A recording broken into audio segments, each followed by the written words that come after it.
Unit 11. The Magic of Roald Dahl's Children's Books. Roald Dahl lived an exciting life. He once worked in Tanzania. He flew airplanes in the Royal Air Force, and he was even a spy. But he is most well known for being an author. And while he wrote books for all kinds of people, he wrote his most famous books for children. Some people even say that he is the most popular children's author of all time. The secret to his success was this: all of his children's books were written for kids. It is more difficult to do than you might think. But Roald Dahl understood children's fears and hopes. Children are always the heroes of his stories, and they always win against frightening adults in the end. These types of stories were so successful that even today's children continue to read and love Roald Dahl's books. However, it is not only the idea of good kids against bad adults that makes Roald Dahl's books so successful. The stories themselves are also exciting. Roald Dahl had interesting experiences in school. They were filled with terrible teachers and awful classmates, and these parts of his life were turned into funny stories for his children's books. These episodes showed his readers that no matter how difficult life may get, they can make it through their troubles and be heroes in their own lives. Among the most popular children's books by Roald Dahl are Charlie and the Chocolate Factory, James and the Giant Peach, and Matilda. All of these stories have been made into movies, and all of them were popular. The love for his stories on film shows that no matter how the stories are told, children can always find new ways of enjoying them. That's why the magic of Roald Dahl's books will continue to live on in many different 12. ways. Mindfulness today. Today, it seems like mindfulness is everywhere. You might see it in school classrooms, outside in the park, or even in hospitals. Athletes are using it to help their performance. Politicians are using it to help them stay calm. Students are using it to get higher test scores. And regular people all around the world are using it to lower their stress and improve their lives. So, what is mindfulness? Let's try a mindfulness exercise. Take a deep breath. As you breathe, feel the air go into your body and feel it leave your body. See how your chest gets bigger when you breathe in and how it gets smaller when you breathe out. Now ask yourself how you are feeling. Are you relaxed or are you anxious? Is your mind moving quickly or is your mind calm? Take another deep, slow breath. Guess what? You just practiced mindfulness. Mindfulness is a way of paying attention to what is happening in the moment, right now. It can also include being aware of your thoughts, emotions, and the feeling of your body. There are many ways to practice mindfulness. Some of the most common ways include meditation, sitting with your eyes closed, a mindful walk outside, and breathing exercises like the one above. Some people think mindfulness is new, but it actually started more than 2,000 years ago. It was part of the teaching of Siddhartha Gautama, the creator of Buddhism. Even though it is very old, it is getting more popular today. This is probably because life is getting faster, people are working more hours each week, and they are more stressed. So, the next time your mind is racing and you feel stressed out, remember that mindfulness is always there. All you have to do is breathe. Unit 13. When baby boys wore pink. Parents these days often dress their baby boys in blue and their baby girls in pink. While a different set of colors might seem strange, this trend is a fairly recent one. Before World War I, both boys and girls wore white until they turned 6 or 7 years old. People thought white clothes were convenient because if they got dirty, they could be bleached white to look clean again. Boys and girls started to wear pink, blue, and other colors after their 7th birthday, as can be seen in some 18th century paintings. World War I was a major turning point for the color of children's clothing. Magazines and books began to indicate that boys should wear pink because it was a color of strength and purpose. Girls, they said, should wear blue because it was a softer and prettier color. Consequently, boys wore pink and girls wore blue up until the end of World War II. During this time, when men were fighting overseas, many women worked in factories and wore blue clothes. When the war ended, women left the factories and began to care for their homes again. They threw away their blue uniforms and put on pink aprons. That was the point at which pink became a popular color for women. In the 1980s, new technology helped parents learn before their babies were born whether they would be boys or girls. In order to sell more clothing, stores specifically made blue clothes for boys and pink clothes for girls. This separation of colors went beyond clothing, however. From toys to strollers, many different items were made blue for boys and pink for girls. While this separation of colors continues today, no one knows what colors boys and girls will prefer to wear in the future.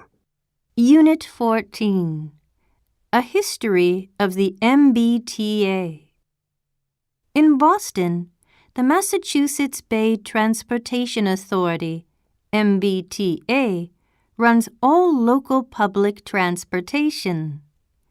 The MBTA includes the oldest subway tunnel in America, and Boston is one of only 2 American cities that runs all 5 types of ground-based public transportation: buses, trolley buses, and light, heavy, and regional rail. Boston has the 4th largest rapid transit system and largest light rail system in the U.S. In the late 19th century, many different companies ran streetcars, causing a lot of traffic in downtown Boston. City officials studied how to fix this problem while also providing better public transportation. They decided to run trains underground.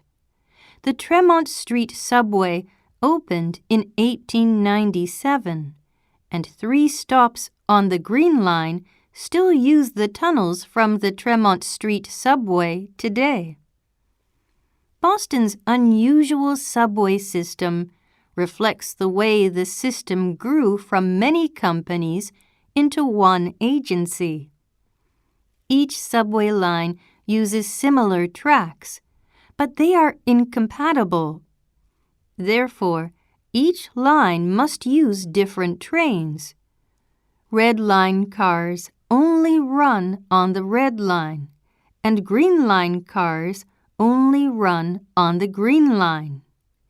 Each subway line was built at a different time and uses different parts of the original systems. The green line uses old streetcar lines, and the orange line uses the raised train tracks that still remain. All of these trains are now under the umbrella of the MBTA, which is part of the Massachusetts state government. Being run by the state helps keep fares affordable, but sometimes it is difficult to get enough funding to maintain the tracks. In order to address this problem, some people want outside companies to run the MBTA. Other people think it would be bad for both passengers and employees if outside companies ran the MBTA. Whatever happens, the MBTA will continue to grow, with more passengers using it and with new subway stops opening every year. Unit 15. The Lost Roman Herb. People have paid a lot of money for herbs and spices. Centuries ago, people would travel for months between Europe, Asia, and Africa to buy and sell them. Even nowadays, some spices, such as saffron, can cost over $5 per gram. An ancient Roman spice called silphium was so treasured that it could cost as much as gold. But little is known about this spice today because it no longer exists, or at least that's what most people think. Silphium was so expensive because it could be used in many ways. People mixed its juices with other spices and then added it to dishes to bring out more flavor. People also used it as a medicine, and it was said to be helpful for curing fevers, sore throats, and other illnesses. Finally, feeding silphium directly to sheep could make the meat softer and more delicious. All of these attractive qualities made silphium extremely popular among Romans. As popular as it was, however, the herb could only grow in a small area in the north of Africa, which made it hard to get. The city of Cyrene, in modern-day Libya, became so famous for silphium that the city started making coins featuring an image of the herb. In fact, silphium became so desired that it was harvested until nothing was left. By the year 100 AD, silphium had disappeared. Most experts believe silphium was similar to another plant that does still exist, called asafoetida. But the truth is that because silphium was harvested to extinction, no one knows exactly what it looks like. Some people even say silphium was the name for a plant that might still be around. And so there are people who continue to search for this miracle plant. Unit 16. Olent Cero, the Basque Santa Claus. Santa Claus is one of the most famous symbols of Christmas, and he is known for bringing presents to children around the world. He is not the only traditional character to fill that role, however, and each one has a unique twist. In some parts of Italy, for example, an old woman named Befana not only brings children presents, but also sweeps their floors. In many Spanish-speaking countries, children receive Christmas gifts from the Reyes Magos, or Three Kings, who arrive at their houses on camels. And in an area between France and Spain called the Basque Country, the character who brings presents to children is called Olent Cero. Olent Cero is similar to Santa Claus in many ways. Just like Santa Claus, he is an old man with a beard and a big belly. But unlike Santa Claus, Olent Cero is not so nice. According to traditional songs, Olentzero has red eyes and loves eating, smoking, and drinking wine. He doesn't live in the North Pole, but rather in the mountains of the Basque Country. Though both characters bring coal instead of gifts to bad children, Olentzero makes his own coal, so his face and clothes are always dirty and black. Olentzero originally came from traditional Basque stories and is said to be a hentil. In Basque tradition, hentils were a race of tall and hairy giants who lived in the mountains and knew a lot about nature. Long ago, many hentils lived in the Basque Country, but eventually they disappeared because people stopped believing in them. Olentzero was the only hentil to survive. Sadly, these days many people have forgotten Olentzero's roots. Over the years, he's gone from looking big and scary to looking like a nice old man wearing traditional Basque clothes. In fact, he looks more like Santa Claus than he looks like a Basque hentil. If people continue to forget the details that made Olentzero unique, the last hentil might disappear as well. Unit 17. A brief history of ketchup. Ketchup is bright red, sweet, sour, and it is found in restaurants around the world. While often eaten with fast foods such as hot dogs, French fries, and hamburgers, it is also considered a must-have in many homes. According to one survey, ketchup is now so popular in the U.S. that 97% of American families regularly keep a bottle of it on the table during meals.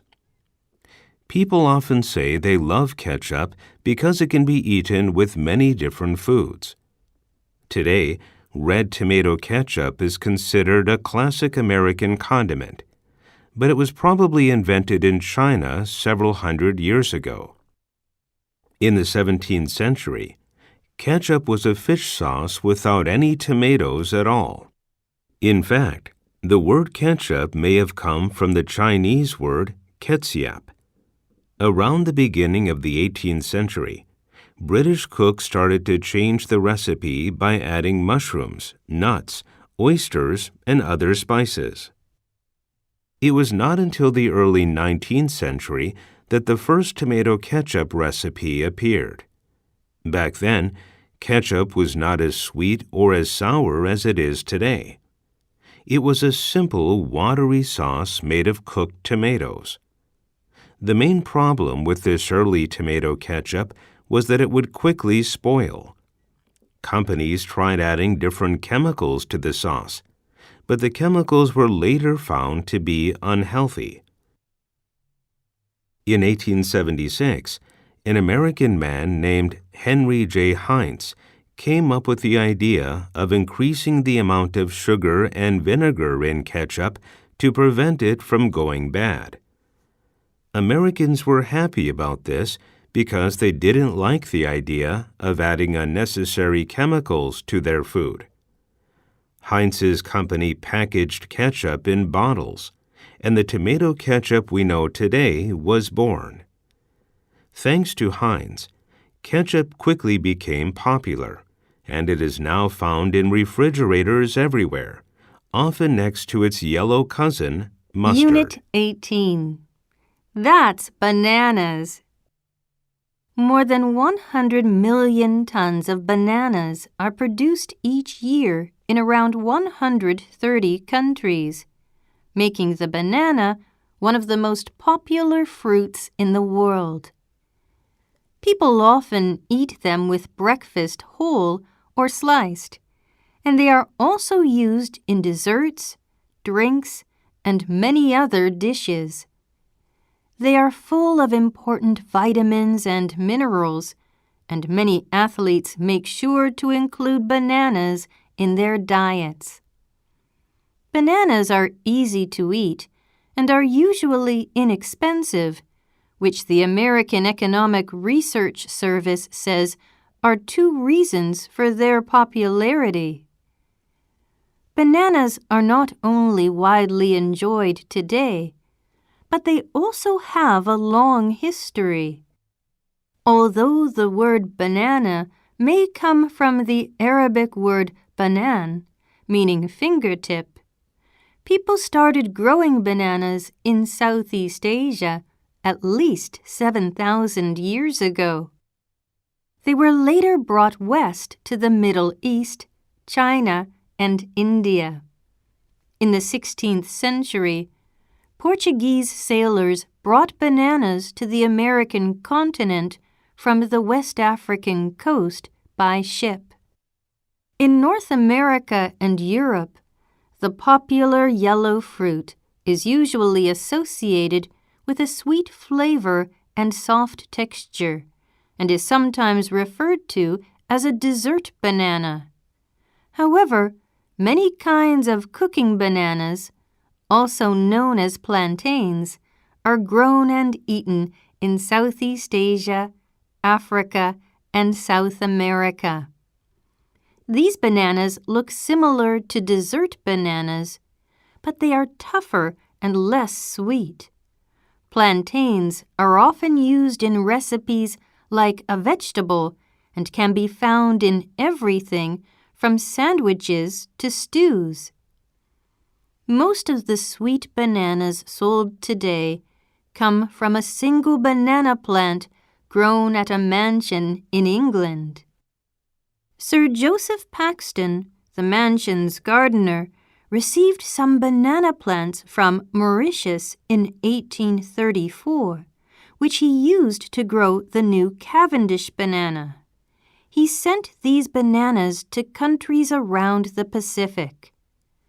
Today, these bananas make up about 50% of the worldwide banana market.